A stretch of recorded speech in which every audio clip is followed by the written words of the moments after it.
భారత్ మాతాకి దేశభక్తి రావాలి మీ అందరిలో. భారత్ మాతాకి,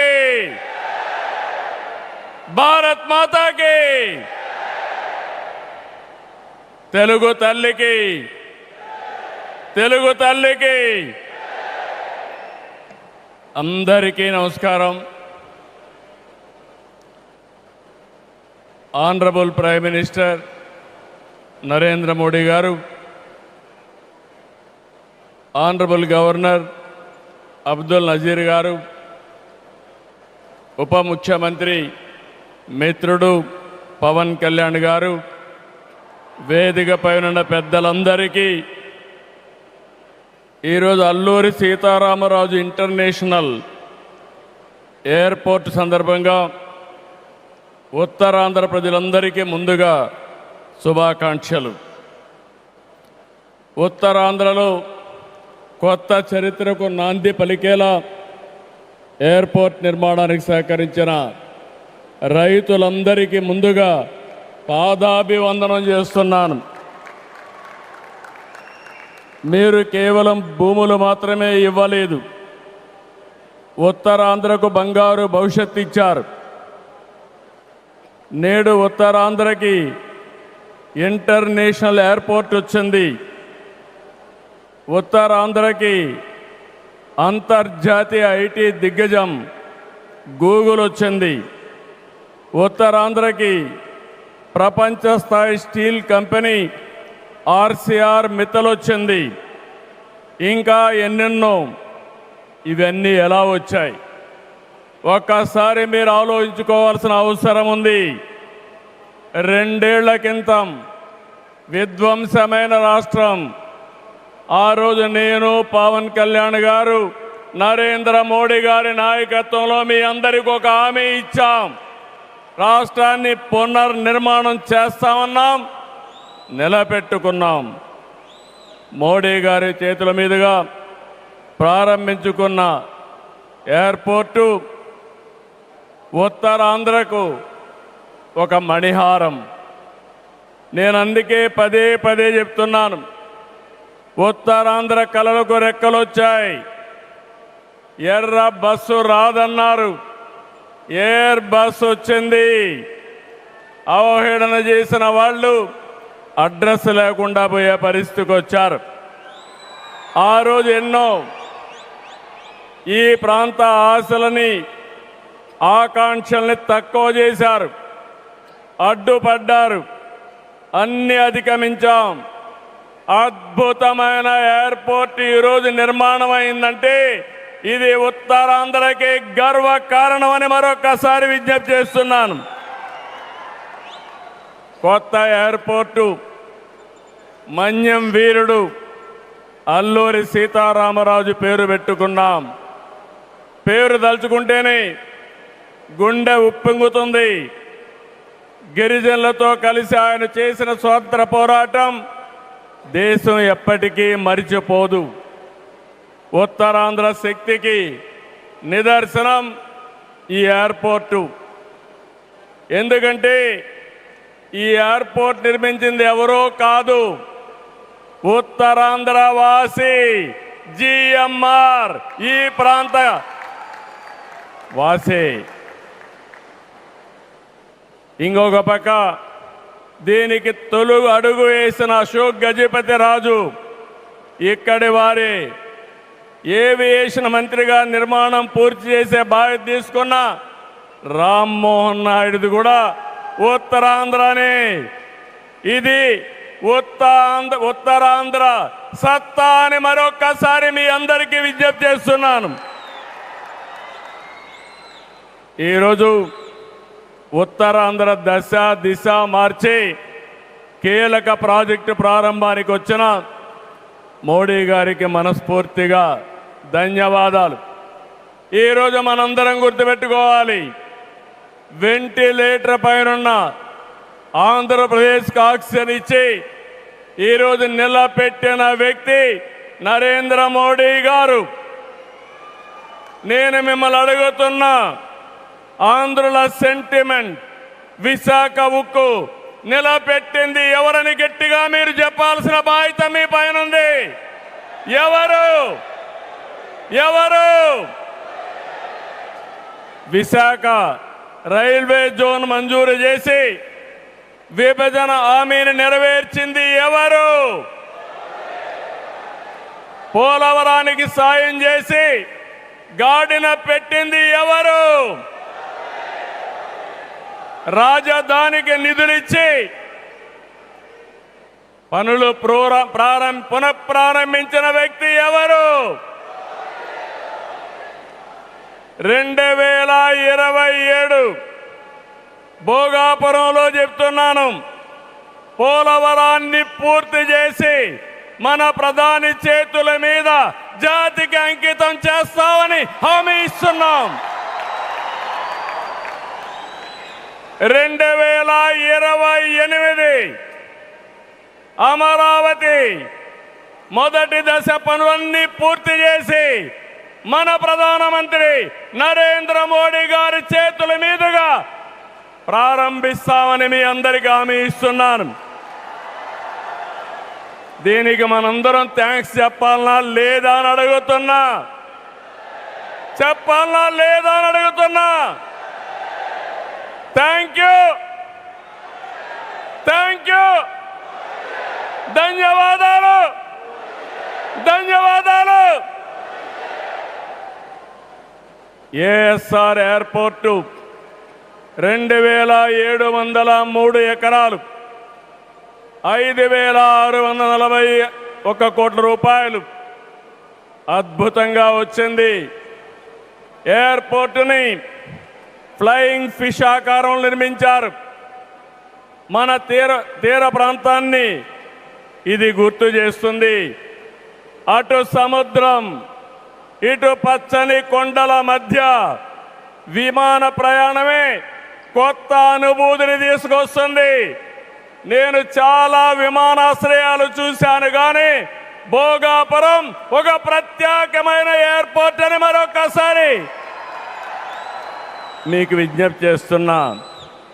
ఎయిర్పోర్ట్లో అడుగడుగున తెలుగు కళలు, సంస్కృతి కనిపిస్తున్నాయి.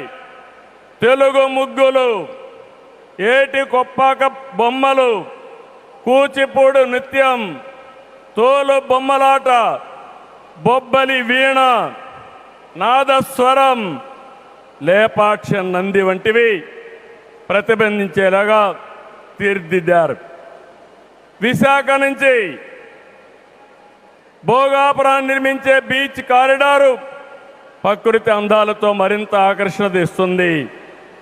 గ్లోబల్ ఏరోస్పేస్ ఏవియేషన్ హబ్కి GMR Mansas aviation university, ASIP semiconductor ప్రాజెక్టుకు శంకుస్థాపన చేసుకున్నాం. జిఎంఆర్ విఎఫ్ స్కిల్ డెవలప్మెంట్ సెంటర్కి ప్రారంభించుకున్నాం. శంషాబాద్ ఎయిర్పోర్టుతో తెలంగాణ దశ దిశ మారింది. భోగాపురం ఎయిర్పోర్టుతో ఉత్తరాంధ్ర దశ దిశ మారుతుంది. 2015లో ఆనాడు ప్రధానమంత్రిగా ఉన్న నరేంద్ర మోడీ గారి నాయకత్వంలో ప్రకటన చేశాం. 19లో అనుమతులు తెచ్చి శంకుస్థాపన చేశాం. భోగాపురానికి నాడు కొబ్బరికాయ కొట్టింది మనమే, నేడు గుమ్మడికాయ కట్టింది మనమే. గుర్తుపెట్టుకోమని కోరుతున్నాను. ఈ 2 ఏళ్లలో ప్రధానమంత్రి గారి సహకారంతో ఉత్తరాంధ్రలో 189 ప్రాజెక్టులకు సంబంధించి 6,13,00,000 పెట్టుబడులు. ఇవి పూర్తయితే 5,57,000 మందికి ఉద్యోగాలు వస్తాయని మీ అందరికీ విజ్ఞప్తి చేస్తున్నా. ఉత్తరాంధ్రలో వచ్చే 3 ఏళ్లలో 2,784 కోట్లతో 8 ప్రధాన సాగునీటి ప్రాజెక్టులు పూర్తి చేస్తాం. ఇది కాకుండా 65 సంవత్సరాలుగా పెండింగ్ ఉన్న నేరేడు బ్యారేజీని కేంద్రం క్లియర్ చేశారు. దశాబ్దాల కలని నిజం చేస్తాం.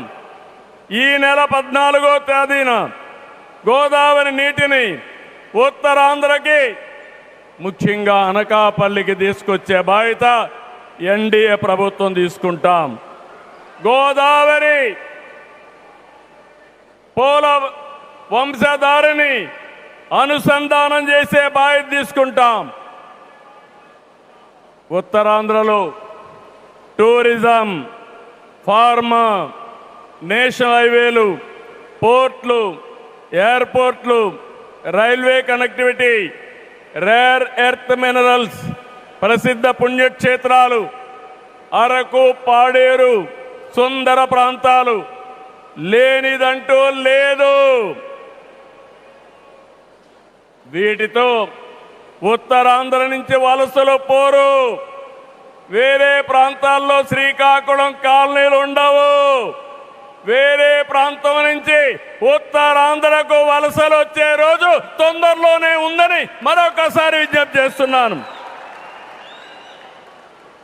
మిమ్మల్ని కోరేది ఒకటి, ప్రతి వ్యక్తికి అవసరమైన అవకాశాలు కల్పిస్తున్నాం. వాటిని అందిపుచ్చుకోండి.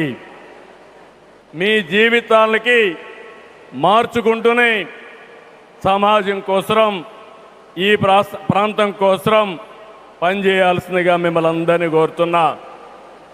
ఈ సందర్భంలో నేను ఒక్క విషయం మీ అందరికి గుర్తు చేయాలి. ఇప్పుడే పవన్ కళ్యాణ్ గారు కూడా ఆవేదన గుర్తు చేశారు. We are in inspiring time. PM Saab, Modi Saab, I am telling you with my heart. We are in inspiring time. The world has moved from IT to AI. The right knowledge is available. The right technology is maturing. But we need leaders to deliver. Democratic countries everywhere are facing crisis, searching for new leaders. We are fortunate, India is fortunate. There is a tested leadership. 25 years, Narendra Modi ji as Chief Minister and Prime Minister of India has done extraordinary work. నేను చెప్పింది వాస్తవం అయితే మోడీ గట్టిగా చెప్పాలి. Modi, Modiji.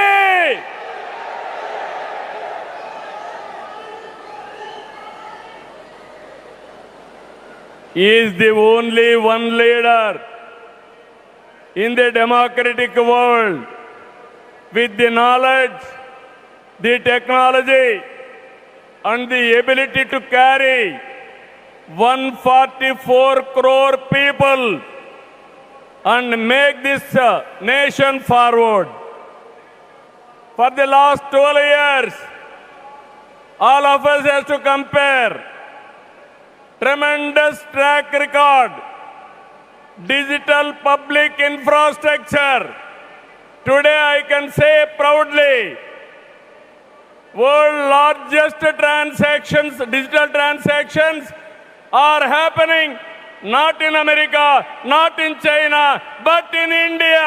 That is the credit Narendra Modi ji has done. Financial inclusion, Jan Dhan. Yes, Modi. Louder. Second, financial inclusion.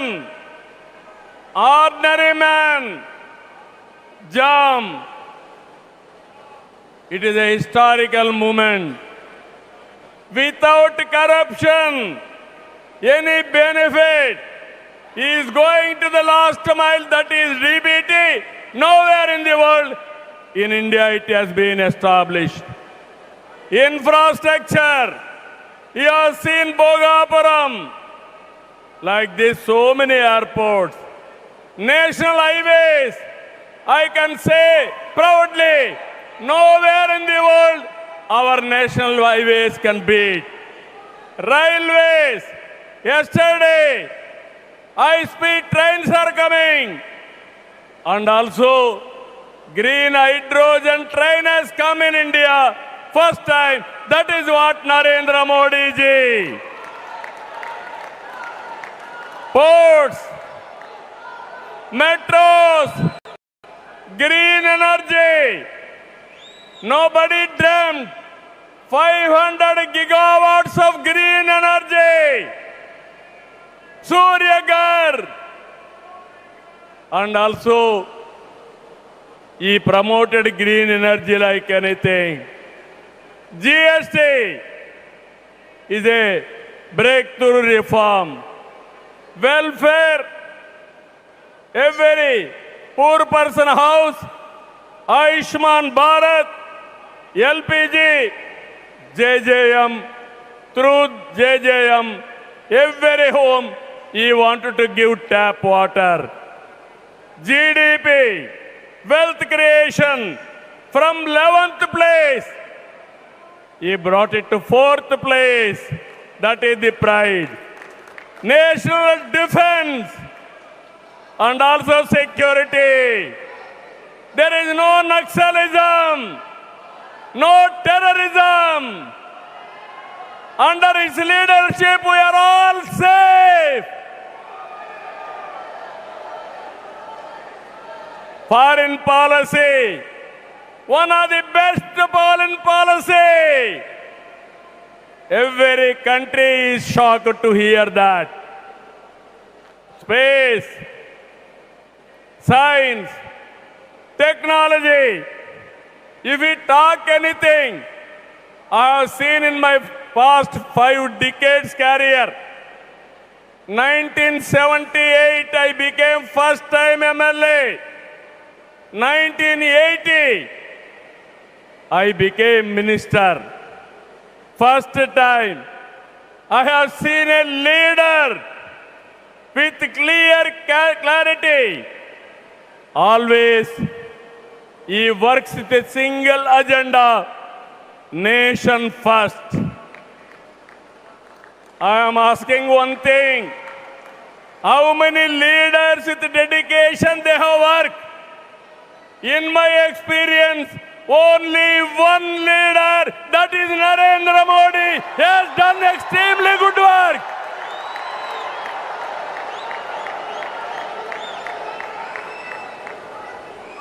He is having a clarity. Vikasit Bharat 2047. There are external factors. Somewhere, in India, there is a problem of LPG. This year, environmental imbalance, rainfall deficiency. With all these things, he is able to manage very effectively with less suffering. He is the leader, I am telling you. India is going to become 2047 #1 country in the world. It is possible with Narendra Modi ji. Always I am saying one thing. Right man, right time, right place is the blessing. Nation is blessed with his leadership. I am appealing entire nation. You have to think only one thing. Without Narendra Modi ji, we cannot imagine 2047. He is the tallest leader in the world. If we go to any country, everybody is respecting. That is the pride he brought for the nation. hands off to him. All of us has to stand with him. గట్టిగా లేచి నిలబడుకొని సంఘీభావాన్ని తెలియజేయండి.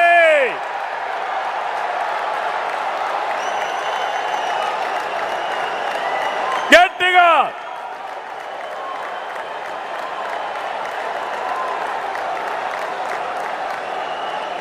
It is our responsibility, our commitment for the nation. Nation first, persons next. So I am very happy. Entire nation has to understand the amount of development, the amount of respect India is commanding globally. Only one man is leading. One leader is leading. That leader is Narendra Modi ji. We have to protect his leadership. All of us have to talk about it. Those who are criticizing him, they have to understand what they have contributed for this nation. He has done for the last 25 years extraordinary work. So with this, భారతదేశాన్ని number 1గా నిలబెట్టే శక్తి నరేంద్ర మోడీ గారికి ఉంది. తెలుగు జాతి చరిత్ర సృష్టించే శక్తి మనకుంది. అల్లూరి సీతారామరాజు స్ఫూర్తితో ఐక్యంగా అడుగేద్దాం. అటు కేంద్రం ఇటు రాష్ట్రం కలిసి ముందుకెళ్దాం.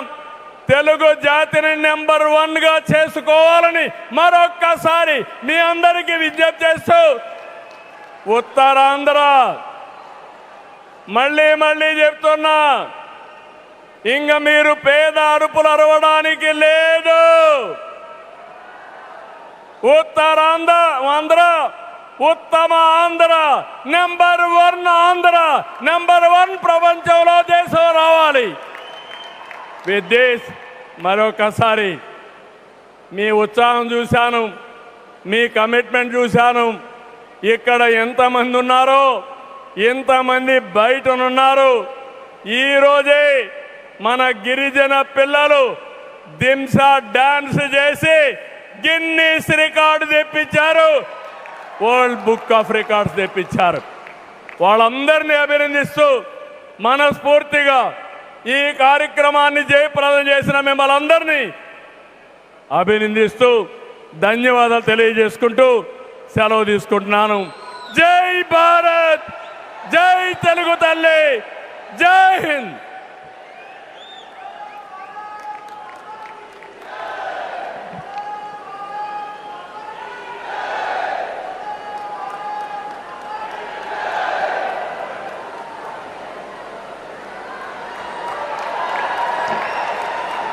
Thank you sir, thank you very much.